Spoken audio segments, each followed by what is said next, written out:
In today's video, we're going to be diving into the upcoming pattern where we don't only have very active stormy pattern on the way for much of the United States, we also have some pretty major cooler air coming in with some Arctic blasts here during the month of August. And this is highly abnormal. It feels like a much more fall-like cooldown. It feels like something that should be happening a month or two from now. And speaking about a month or two from now, we are going to be going over the long-range temperature anomalies as well, where that Arctic air mass looks to just really sit over the eastern half of the nation, as well as some of the central states. And this could be one of the coldest falls that we've had in recent memory at all. I mean, it's been quite warm most falls, and if it's been cold, it's been for a single month out of the 3-month season. But for this year, it looks like it could be September, October, straight through November, which would definitely be well welcomed by a lot of people from what I can tell in the comments. I'm looking forward to it. You know, I want it to be cooler on Halloween. I want it to be sweater weather during Thanksgiving, all that stuff. So very exciting prospect for many folks. Let's just dive into things, and first things first, we're going through the upcoming pattern. Later on this evening, we start to see some storms blow up here, especially throughout some of the Rockies. We've been talking about this a lot recently, and the plains, the southeast, where we really typically see thunderstorms flare up during the afternoon and evening on these kind of late summer days, so it makes sense. And then for a lot of your Midwest and Great Lakes and Eastern Canada areas there, we do see plenty of storms prevailing here for the day later on today on Sunday, August 11th.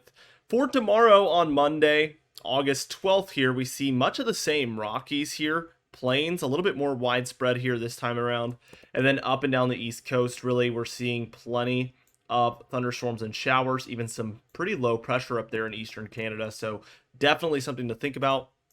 As we keep going towards Tuesday, August 13th, it's really hard to pinpoint where the thunderstorms are expected by this point. I mean, we're seeing some of it for the Pacific Northwest, in through the Rockies, in through the plains, a lot of Western Canada as well there.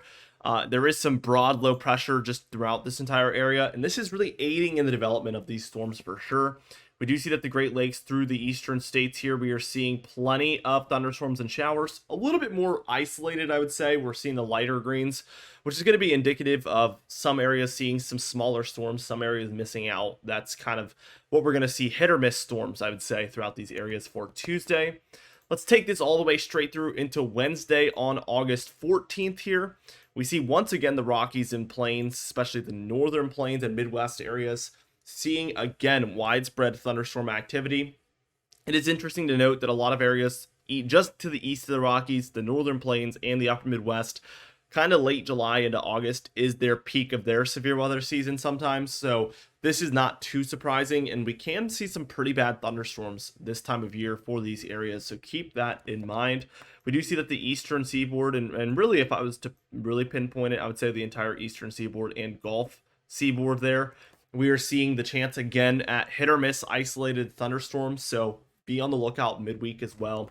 We do see our tropical cyclone developing quite well. Probably has just hit Puerto Rico by this point, so that's going to happen sometime between Tuesday and Wednesday.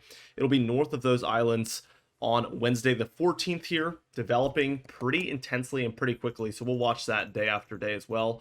By Thursday, we see it's rapidly kind of transformed there. It's down to a 992, so that's going to be a pretty strong tropical cyclone by this point. We do see that the Rockies are still seeing some thunderstorms as well as the northern plains and the Northwest, but it is a lot more isolated. The heart of your thunderstorm activity here is going to be some of the eastern states as well as your Midwest, Ohio Valley and Great Lakes here, and even central Canada there, seeing some of these more widespread thunderstorms happening. As we take this towards Friday on August 16th, what we see is again the Cascades area, kind of like the Northwest into the northern Rockies and some of the plains. We are still seeing some showers and thunderstorms around. It is definitely far kind of receded in activity from what we saw earlier on this week. So definitely going to be a big difference in the lack of activity later on. There could be some hit or miss thunderstorms, but going to be a lot less than there was. We see that the east is really where the heart of your activity is going to be by late week. So this is again Friday the 16th. We see a lot of the Great Lakes areas in Canada as well, like Toronto in there with those heavier thunderstorms. We do see central and eastern Canada in general seeing some hit or miss thunderstorms around. The northeast here is a little bit, but mid-Atlantic into the southeast and Ohio Valley, Great Lakes, that's going to be really the heart of it there. Saturday here, afternoon on August 17th, we do see that the west is seeing some activity. It's a lot more spread out though. It's going to be hit or miss for sure. The east still seeing quite a bit of activity here, including again the Great Lakes and areas in Canada, the mid-Atlantic there, the south and the southeast in general. And we have our tropical cyclone kind of moving out of frame here. It's too far to the east. We do see by Sunday on the 18th here, there's still some showers and thunderstorms around for the west. It's not looking to slow down too much anytime soon. We do see the east here is still seeing pretty widespread activity. Still Canada, still the northeast, still some of the mid-Atlantic and deeper south, but it is moving further and further northward, I would say, with time, further north and eastward, better yet. Monday here on August 19th, we see once again Ohio Valley, Northeast, Great Lakes, Eastern Canada, really the heart of that. We do have a strip here underneath for some of the plains and Midwest. Definitely seeing some thunderstorm activity in there as well. Here's Tuesday the 20th, and again, northeast corner, southeast corner of Canada, gonna be the heart of that activity. We do see some for the Four Corner states, maybe some monsoon activity in there. And then for the deeper south, there is some thunderstorms around for sure. And that's going to be your final frame of this model run.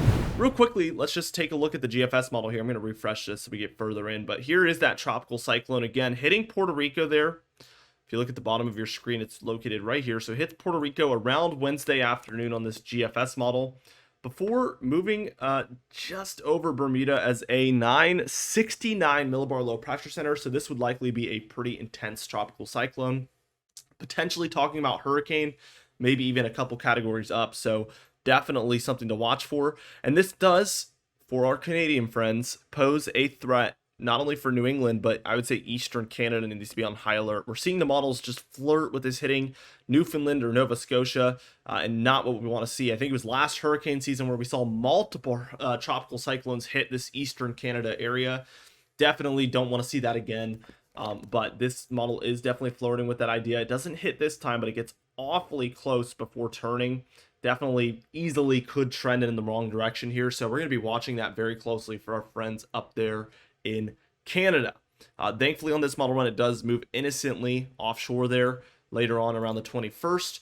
We do see that there is a pipeline of potential prospects here in the tropics, all the way from Africa in through the Caribbean. We are seeing lots and lots of activity in there. Don't be surprised if we see anything pick up in here, as we are in, we're approaching the midpoint of August. We're getting towards the late point of August. We are rapidly moving into the peak of hurricane season, which is going to be about a month from now, around September 11th, September 10th timeframe. It's kind of what we watch for the very, very peak of it. Kind of, I would say the 5th through the 15th, really. But we see a ton of activity both before and after that point. That's just the climate peak of hurricane season. So we're going to be watching very, very closely these tropics, as we should be picking up in activity rapidly here. We do see that there is a lot around the 22nd of activity shoved near the coast of Africa there. This could really put something out here in the MDR, which is short for Main Development Region. And again, like always, we have to kind of watch everywhere for potential track here. This could hit literally anywhere. It could go out to sea, like we're kind of aiming with this upcoming system. So there is every single possibility when they start out back here, and it's always something to watch. Let's just take a look at the precipitation anomalies real quickly. And as you can see, drier overall for a lot of your southwest, south central, southeast here. A little bit drier throughout the Northwest, Rockies, and the plains here. We are seeing some above average activity with those day after day after day thunderstorms, and also a little bit of an uptick here in the mid-Atlantic, Northeast, some of the Southeast, as well as the Ohio Valley there. This is just because of that activity that we see later on, as we kind of noted in the previous model run that we were looking at. So definitely could see some activity picking up for these areas. Let's take a look here at the temperature anomalies, and we can see Arctic blast number 1 is underway. Look at this, very, very far below normal temperatures. The blues are going to be 1 to 10 degrees below normal. Your greens are going to be 10 to 15 degrees below normal, very substantial. And then those purplish blues within the greens is going to be 15 to 25 degrees below normal. So we're seeing that for some of Nebraska, Kansas, Oklahoma, as well as some of Canada up there, as you can see. And then also there's a little bit of magenta mixed in there for southwestern Kansas, and that's going to be 25 to 35 degrees below normal. Think about that. I mean, that is huge. If your average temperature, I mean, was 100 degrees, you're at 75. That's unimaginable for some of those areas. Obviously, they do not average 100 degrees, but just doing some easy math there. Let's go ahead and take a look as we just move on. This is tomorrow on Monday. We see it located for a lot of the northern plains, Midwest, Northeast, Mid-Atlantic, Southeast there. Here's Tuesday. We still see some colder air around for some pockets. Wednesday, the warmth wants to push back. It still is summertime, guys, so we will see this warmth trying to push back and battle this, but the cold is still around for some areas, as you can see. Even in out west here, we're seeing some of it, so it does put up a good fight. Thursday, the 15th, still kind of the same story. Friday, Saturday here. Then we see the warm-up come back. This has kind of been consistently shown on the models from about the 17th time frame through here all the way to the end of this model run on the 26th. We do see warmer, especially for the central states. There is some cold hanging on for the east throughout that time frame, where we might end up with a colder August overall compared to normal. Definitely something to watch. This is an ensemble model, though. It does get averaged out later on, and I would not be surprised if sometime after the 20th we do see this kind of be wrong. So keep that in mind as well. As we take a look at our more long-range CFS daily model here, it's going to be in 5-day increments. Here's the 11th through the 16th. So again, very, very cool compared to normal for a lot of these areas here for the 11th through the 16th today through Friday. Also out west, we're seeing quite a bit of cold. As we keep going, I want to take a look at the next 5-day period. Here is the 5th or the 16th through the 21st. Again, a little bit of cold hanging on that eastern seaboard. Warmer for a lot of our more central folks, and then colder there for the west overall. Here is the let's see, what do I need? 21st through the 26th, and it's a lot of the same here. Colder out west, warmer especially along the plains, then cooler on the eastern seaboard still.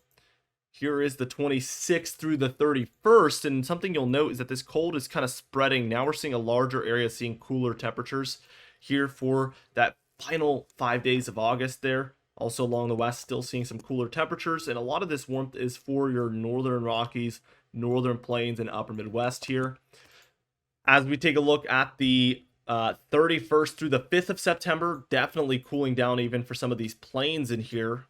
Pretty neutral in these areas, still below normal for the East Coast. Also colder for the West Coast still. Here's the 5th through the 10th.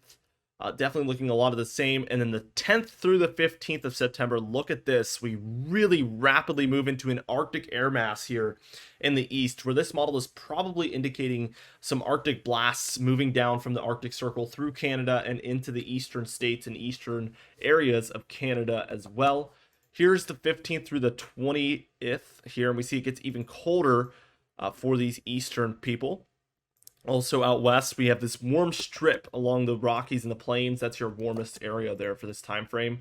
Here's the 20th through the 25th. And look at this, we have an even more major Arctic blast moving down as we speak for that final portion of September.